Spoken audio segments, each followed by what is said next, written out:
Why a cube?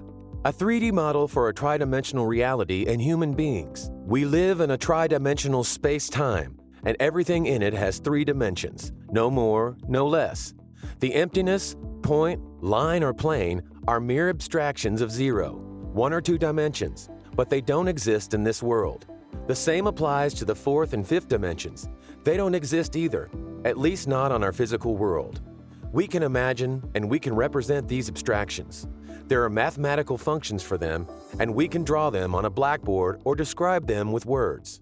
Even create a vacuum or conditions in the laboratory that prove that there might be more dimensions. However, no one inside this bubble has ever seen, touched, or manipulated a point, a line, or a plane, or a 4th or 5th dimension. In reality, there is a 4th dimension, which is time. Time is required by relativity theory, along with 3 spatial dimensions, to specify completely the location of any event. Time is regarded as that coordinate dimension. However, it is not a spatial dimension, nor can it be seen in the Euclidean space, the only one that humans perceive. The time dimension is embedded in the model because, as Heraclitus said, change is the only constant in life.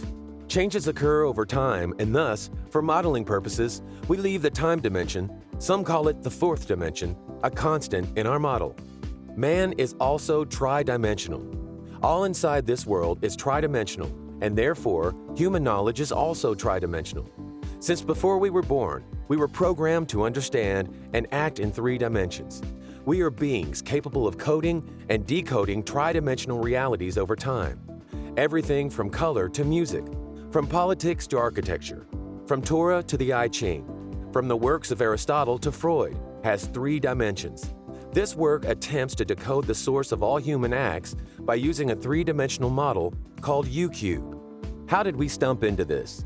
In the 90s, Francis Fukuyama predicted the end of history because democracy had met free markets and mankind had reached the final stage of its economic and political evolution.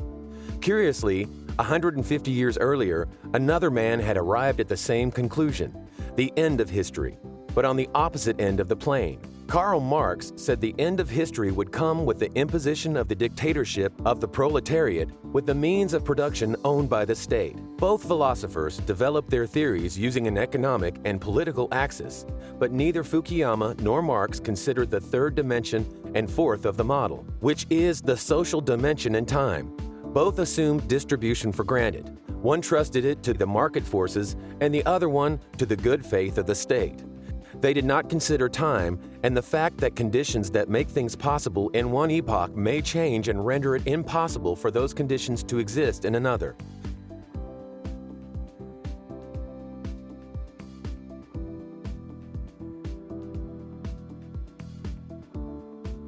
Economic axis, free markets, political axis, dictatorship, tyranny. Karl Marx. History would have an end with the emergence of socialism and finally communism, the system that would end all the class struggles. Dictatorship of the proletariat with the means of production owned by the state.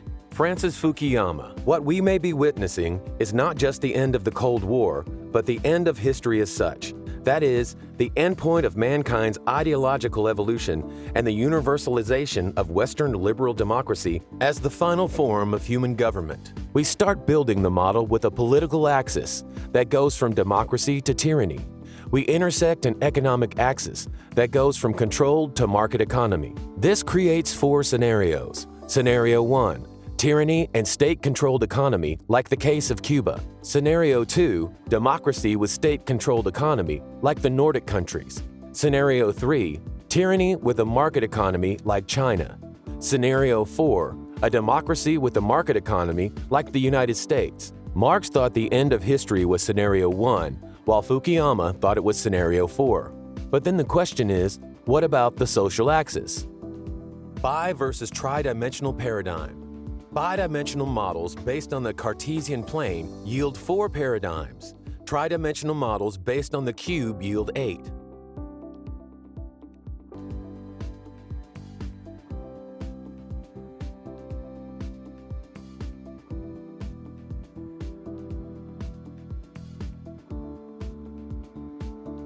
Canada is not only a democracy that creates wealth, but also distributes it.